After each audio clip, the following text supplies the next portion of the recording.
একজন পুরুষ যখন সত্যি ভালোবাসে তখন সে শুধু ভালোবাসাই দেয় না, তার পুরো আত্মাটাও সেই ভালোবাসার মধ্যে ঢেলে দেয়। সে তার সব খারাপ অভ্যাস ছেড়ে দেয় সেই নারীর জন্য যাকে সে ভালোবাসে। সে চায় তার প্রিয় মানুষটা সবসময় সুখে থাকুক, কিন্তু অনেক সময় সেই প্রিয় মানুষটাও তার ভালোবাসার বিপরীত চলে যায়। তার হৃদয় ভাঙতে কোনো কমতি রাখে না। পুরুষটা যতটা ভালোবাসা দেয় তার চেয়ে বেশি কষ্ট পায়। যেই ভালোবাসা সে বছরের পর বছর লালন করেছে, একসময় সেই নারী সেটাকে মুখের উপর ছুঁড়ে ফেলে চলে যায়। তখন সেই পুরুষটা যে তার শখের নারীর জন্য সবকিছু ছেড়ে দিয়েছিল, সবশেষে সেই নারীও তাকে ছেড়ে দেয়। অবশেষে সেই পুরুষটা একা হয়ে যায়, তার পাশে কেউ থাকে না। একাকিত্ব দূর করতে সে নিজের সাথেই কথা বলতে শুরু করে, আস্তে আস্তে নিজের বন্ধু হয়ে ওঠে। তবে সব স্মৃতি ভোলা যায় না।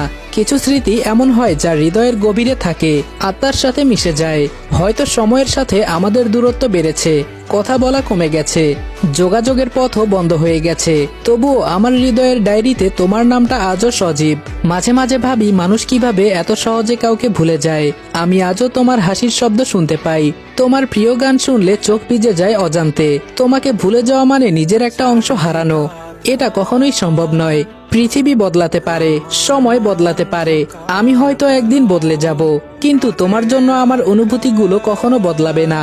তুমি আমার জীবনের সেই সুন্দর গল্প যা কখনো শেষ হবে না। তোমাকে আমি কোনোদিনই ভুলতে পারবো না।